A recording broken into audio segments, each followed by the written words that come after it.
agora mais uma Universidade Aberta. E nessa semana vamos falar um pouco sobre o jogo Baleia Azul e conferir como foi o lançamento do livro Família, Urgências e Turbulências, escrito por Mário Sérgio Cortella. Além disso, também vamos conhecer o projeto Rizoma e o livro Partidos Políticos e Disputa Eleitoral no Brasil, do professor Pedro Fassoni. E claro, conferir um pouco das apresentações que rolaram no Tuca.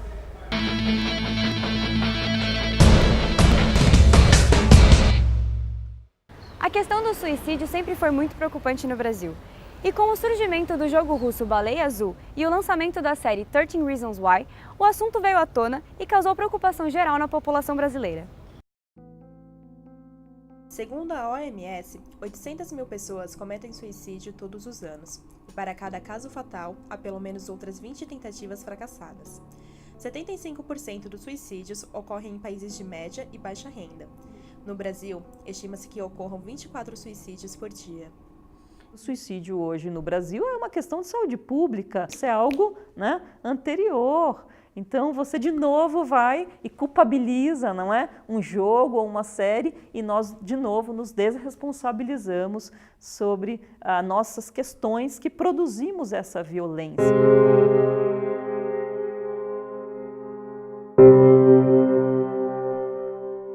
Foi um jogo que começou lá na Rússia, as pessoas entravam, elas se inscreviam, pediam para entrar no jogo.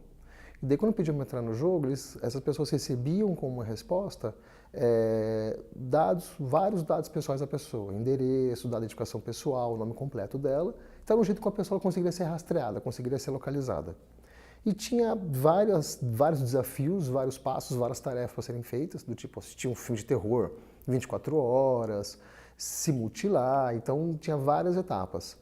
E a pessoa era coagida. Se ela não fizesse isso, tinha uma ameaça de que ela poderia morrer, os pais seriam mortos, a família seria morta. Então, uma vez que a pessoa entrou, ela não tinha mais escapatória. O jogo Baleia Azul nada mais é que um pedido de socorro de diversos jovens, diversos adolescentes que não estão encontrando onde procurar ajuda, sabe? Muita gente não entende que a tentativa de suicídio é para fazer a dor parar. Quais seriam os sinais, né? O tipo do curador? Acho que é difícil falar assim um tipo só, mas dá para pensar algumas possibilidades. Uma pessoa que passou por muita agressão, a pessoa foi muito agredida. Uma pessoa que não passa por muitas agressões, isso estabelece agredir o outro como uma coisa importante, uma coisa que tem um valor, envolve até um prazer, agredir o outro. Mas isso, um dos fatores para isso é a pessoa que passou por muita agressão. E no ambiente que ela vive, a situação que ela está, não consegue revidar essa agressão. Então ela pode revidar essa agressão em pessoas mais indefesas. Acho que há uma alteração psíquica nessas pessoas, elas têm um desejo de poder sobre o outro exacerbado, não é? Isso pode revelar distúrbios de ordem psíquica, né? Pessoas que tenham um quadro de desejo de poder incomensurável sobre o papel de exercer um papel influente sobre os jovens, não é? Existe um crime no Código Penal que é um induzimento à instigação, ao auxílio ao suicídio, crime esse que está previsto no artigo 122 do Código Penal e que prevê uma pena variável de 2 a 6 anos aos seus autores. Ocorre que, para a verificação desse crime, nós temos que contar com pessoas certas e determinadas e que tenham capacidade de discernimento. Se nós estivermos diante de crianças ou de pessoas que não tenham capacidade de entendimento ou discernimento, o delito a ser reconhecido seria o crime de homicídio. A gente tem pessoas adoecendo, pedindo socorro, e a gente não consegue lidar com isso por tabu, sabe? A instituição família, a instituição escola seria fundamental e é importantíssimo que a gente possa olhar e como que eles podem se aliar para poder escutar esses jovens. Eu recebi um diagnóstico de doença psiquiátrica. E estava muito difícil para mim lidar com a faculdade e com a minha doença. Então eu decidi fazer esse movimento de criar um projeto de comunicação alternativa que atingisse esse público, mas não só o público de doença psiquiátrica, o público mulher com doença psiquiátrica, porque eu percebia que tem um recorte de gênero muito forte nisso. If you can't give me a name, if you don't want to press charges against this boy, if you're not even sure you can press charges, then there really is only one option. What is it? I'm not trying to be blunt here, Hannah, but you can move on. You mean do nothing? E o papel do coordenador, que fica muito evidente, que não deu ouvidos, não tem a sensibilidade dele poder entender a dinâmica dos adolescentes e poder ter um diálogo mais franco, mais aberto, inclusive para coibir situações de bullying que aconteciam na escola. Tentar conversar, tentar se aproximar de uma maneira que seja afetiva, que seja carinhosa, tentando mostrar que é um parceiro, que está sendo ali como amigo e dando um conselho, não para fiscalizar e brigar. Porque se surgir mais uma ameaça de briga, o que você está fazendo fiscalizando e brigar, ela vai fugir, vai se recuar e vai fazer mais uma situação dessa. Então buscar cadê a origem disso, o que está acontecendo, por que está tendo isso e mexer nessa origem. Essas conversas nas escolas, principalmente nas faculdades, é muito importante para que seja atingido esse público, sabe? De pessoas que precisam de ajuda. E é muito mais complicado, na verdade, do que a gente consegue imaginar. Sabe, às vezes muitas pessoas fazem tratamento, mas mesmo assim precisam saber que tem alguém que elas podem contar, sabe? É muito, muito complexo, mas realmente é muito importante que se fale nisso, que principalmente o jornalismo tem que fazer um papel importante de realmente informar as pessoas e não vamos se omitir porque esse assunto é muito complicado. Não, é um assunto que precisa ser tocado, que precisa ser falado.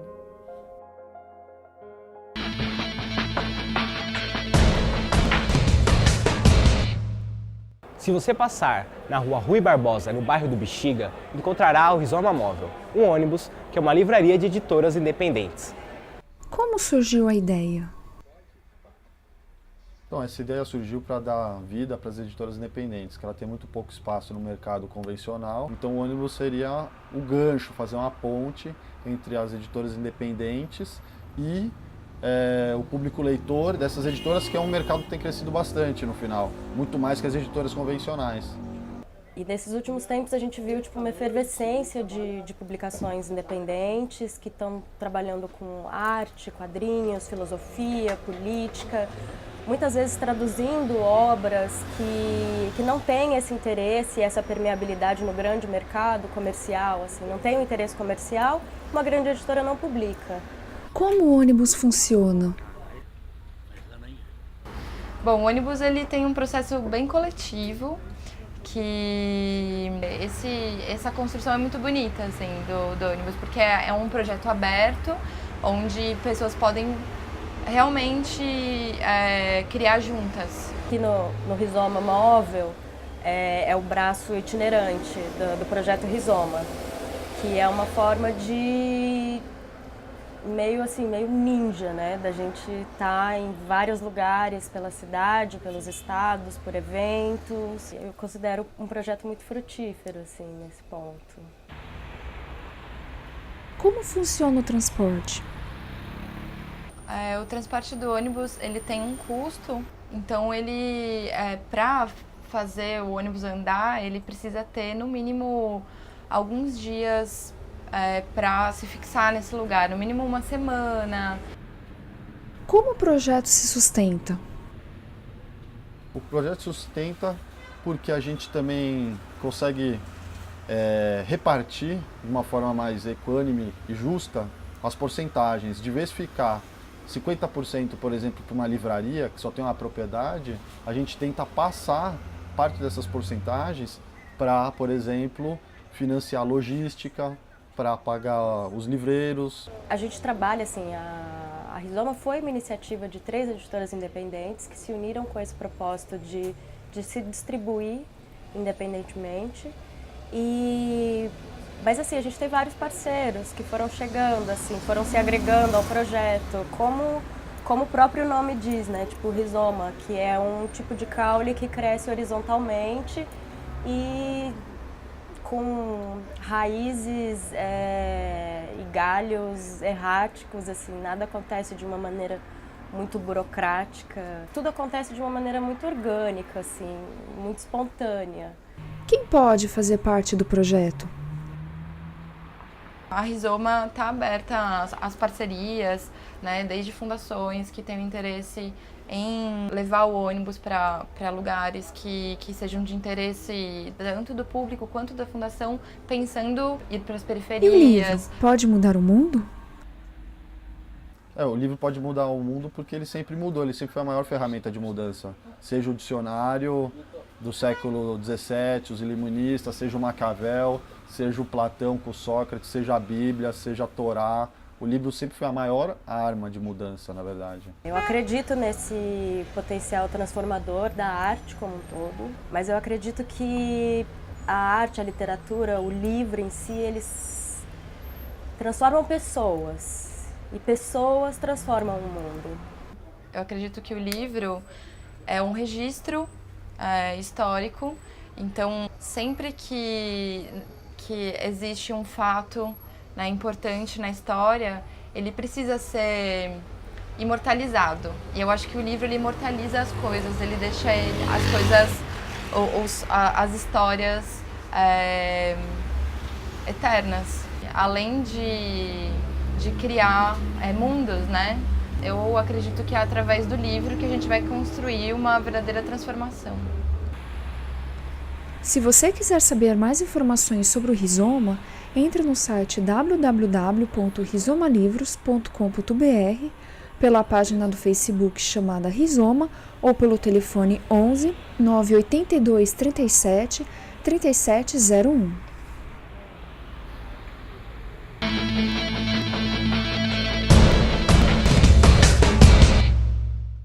A dupla Ana Vitória tocou no Tuca nos dias 9 e 10 de maio.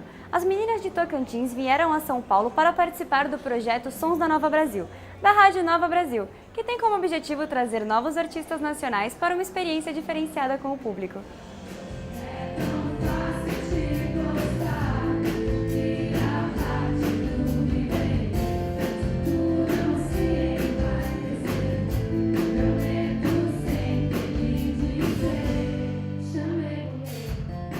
Nas décadas de 70, 80 e 90, nós tínhamos aqui a música popular brasileira. Então, convidamos a Rádio Nova Brasil FM a participar de um projeto conosco, de formatar um projeto junto conosco, de resgatar a música popular brasileira aqui no Tuca. Esse projeto será de terças e quartas, no Tuca Arena, e pretendemos, assim, mostrar a nossa diversidade cultural. Esse cara que canta nos Sons da Nova, ele é um cara que ainda não é muito conhecido. Ou, se ele é muito conhecido, ele está fazendo um formato que ele nunca fez, que é um formato bem intimista, muito próximo. O público inteiro ele consegue ouvir praticamente a voz que sai da boca do cara e não do microfone.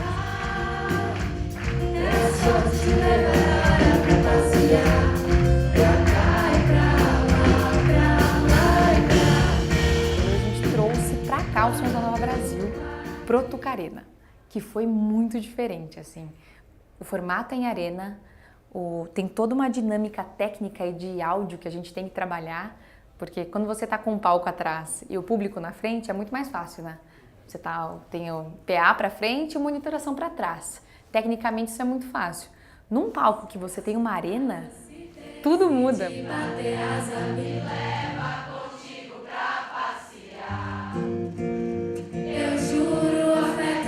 E passamos o show inteiro na pira de ficar rodando. É muito massa o palco circular. É muito diferente, porque vem som de todos os cantos. E, sei lá, é uma pira muito linda, é muito massa.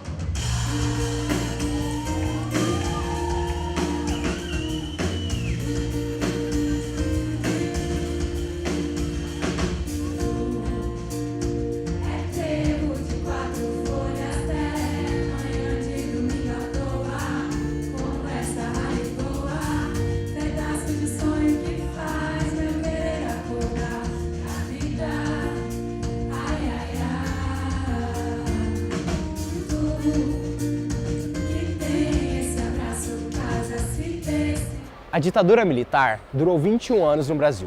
Pessoas foram perseguidas, torturadas, exiladas. E o processo de redemocratização ocorreu conforme a vontade dos militares. O livro Partidos Políticos e a Disputa Eleitoral no Brasil, do professor Pedro Fassoni, conta um pouco do golpe de 1964 e das eleições indiretas de Tancredo Neves.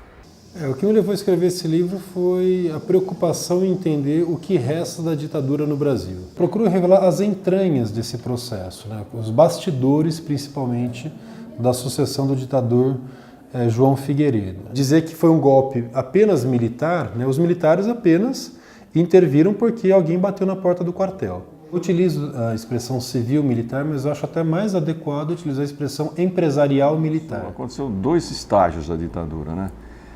De 64 até de 68, quando era uma ditadura, era ditadura, mas não era tão fechada. Então a gente ainda organizava muitas coisas, muitas manifestações. Mas depois de 68, depois do dia 13 de dezembro de 68, quando foi instaurado o Ato Institucional número 5, a ditadura se tornou muito mais violenta, mas muito mais violenta. Então, as possibilidades de ações na rua massivas se tornaram mais difíceis. Vivi o tempo inteiro sob ameaça de morte, né, da ditadura. Eu mesmo. Eu mesmo fui preso. Preso político, né? Preso em função das minhas convicções, né? E conheci muito bem o que é a ditadura, o que é a violência, o que é o desrespeito aos valores humanos, né? A tortura, enfim, a gente conheceu, muitos amigos foram assassinados friamente na pancada. Depois eles simulavam que tinha tido um tiroteio, mas que morreu no tiroteio, ou atropelavam. Foi atropelado, quer dizer, na verdade eles eram assassinados sob tortura. Vou mostrar como que após a derrota das diretas, com a definição de que a sucessão do Figueiredo seria através de um colégio eleitoral, pela via indireta, como que, né, os setores mais moderados ali dentro do PMDB procuraram se aproximar de alguns dissidentes da ditadura militar. Então, alguns acordos foram celebrados e, principalmente, o compromisso firmado pelo Tancredo Neves com os militares de que não haveria revanchismo, ou seja, que não haveria responsabilização das pessoas que praticaram atos de tortura, execução sumária, ocultação de cadáveres e violação de direitos humanos. No meu livro eu conto justamente os bastidores desse processo, inclusive das reuniões secretas que o Tancredo Neves manteve com os militares, o ministro do Exército, da Marinha, da Aeronáutica, do Estado-Maior das Forças Armadas, do Serviço Nacional de Inteligência para tranquilizá-los.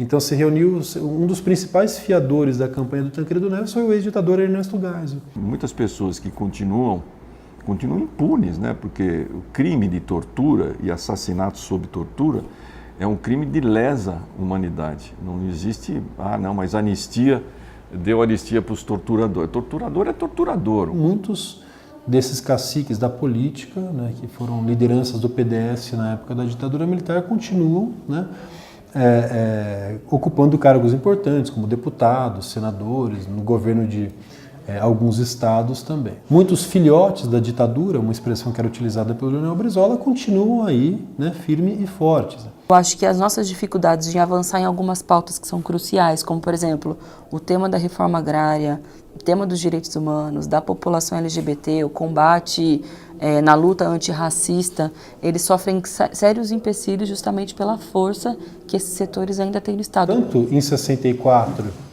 quanto em 2016, o principal mote da oposição conservadora era o combate à corrupção.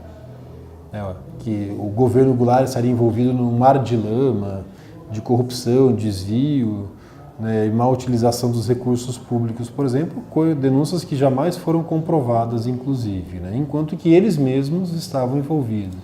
Agora a gente vê, né, que muitas das pessoas que na Câmara dos Deputados diziam votar pelo Brasil, pela família, pelos parentes, entre outras coisas, estão agora sendo indiciados. Mesmo o golpe institucional que a presidenta Dilma sofreu, ela sofreu por parte do seu vice, então estava no interior, né, do seu programa e do seu governo, todos esses setores que já foram combatidos um dia. O PT tem uma história muito interessante, mas acontece que também era um partido muito amplo, muito plural, então um setor acabou se tornando majoritário e acabou se utilizando de métodos, inclusive, burocráticos e, de certa forma, autoritários para impor a sua política, que eu considero como uma política de conciliação de classes, que tenta avançar em alguns programas sociais, mas que encontra sérias limitações porque tem um compromisso com as elites que sempre dominaram o país. Eu acho que cabe à nossa juventude, cabe à nossa geração se organizar para dar respostas semelhantes à que dava naquela época. Mas eu acho que não para pedir a volta da Dilma, para pedir a volta de um instrumento que não deu certo,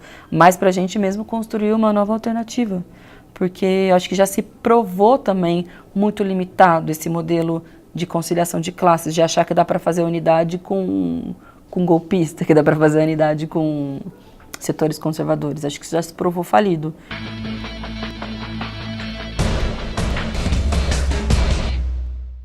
Confira agora o último livro lançado por Mário Sérgio Cortella. O professor e sociólogo escreveu sobre os problemas relacionados à família brasileira. O professor e filósofo Mário Sérgio Cortella lançou na última semana o livro Família, Urgências e Turbulências. O tema, inédito na produção do professor, amplia a discussão sobre como criar os filhos nos dias atuais.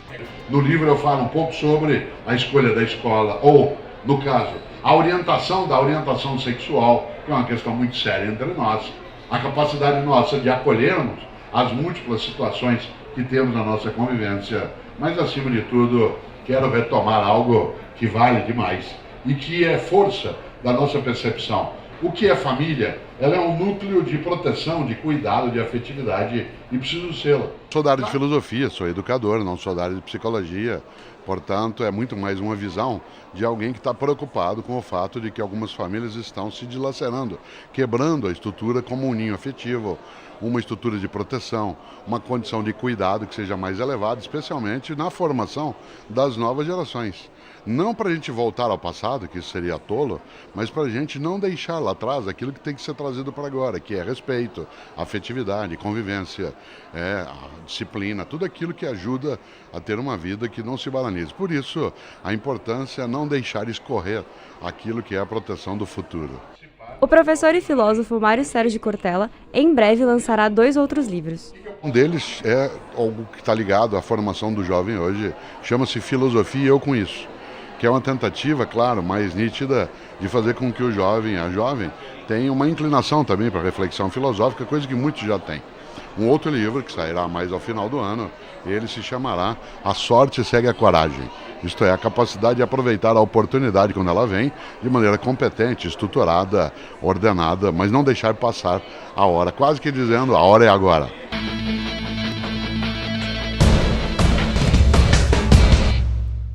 A TV PUC não deixou de conferir um pouco de uma das peças mais famosas que passaram aqui no Tuca.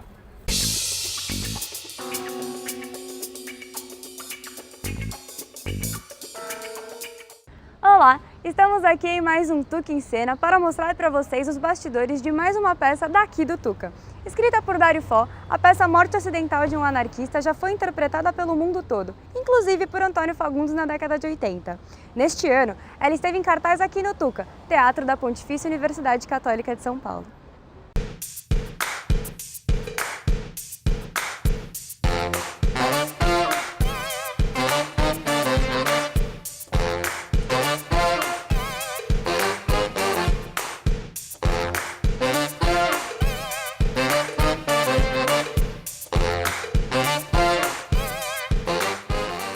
A gente foca muito no escândalo, como um escândalo vem atrás do outro e o anterior fica esquecido e as coisas nunca chegam a um final. A gente faz a peça, quando a gente sai para lá, todas as pessoas falam, gente, mas vocês mudaram a peça inteira, né?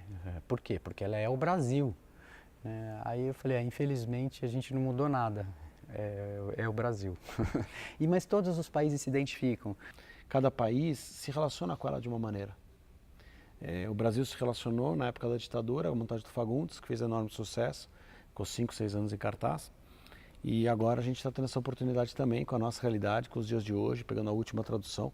Ele ainda estava vivo quando a gente escolheu fazer a peça, entrou em contato com ele direto. Como eu digo, é uma obra-prima, você vai se identificando em vários aspectos. No nosso aspecto é a corrupção e os juízes. Essa é a grande genialidade do autor. Ele escreveu uma coisa tão incrível que é muito atual. Ele fala sobre escândalos, sobre pessoas que estão, fatos que estão encobrindo outros fatos, que encobrem outros fatos. A verdade meio nebulosa é muito atual. E foi escrito em 70 devido a um fato que aconteceu realmente em 69 na Itália. Mas isso eu vou deixar para o Dan contar, para o Napão, que os caras são especialistas em contar essa parte aí da história.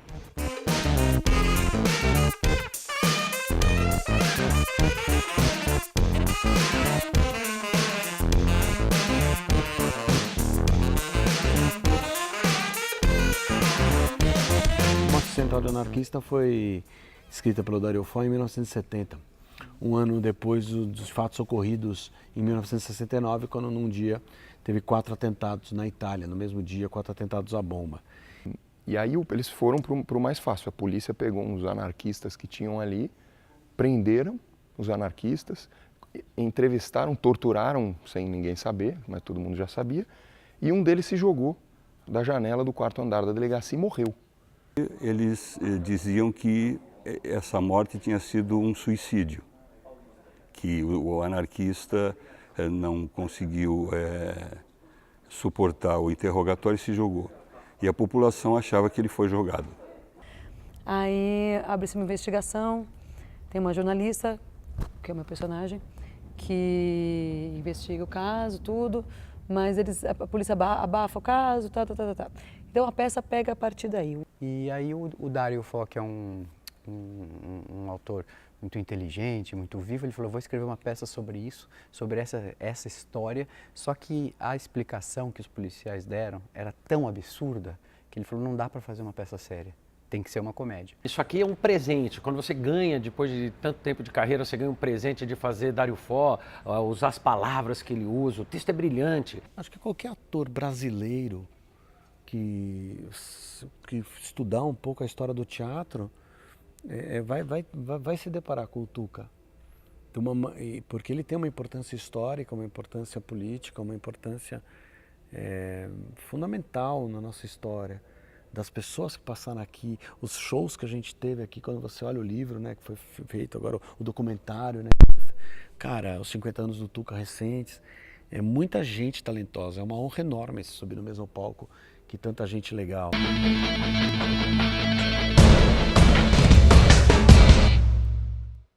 Esse foi mais um Universidade Aberta e esperamos que tenham gostado. E não deixe de acessar o nosso canal no YouTube e nossa página no Facebook, TV PUC SP. E até o próximo programa.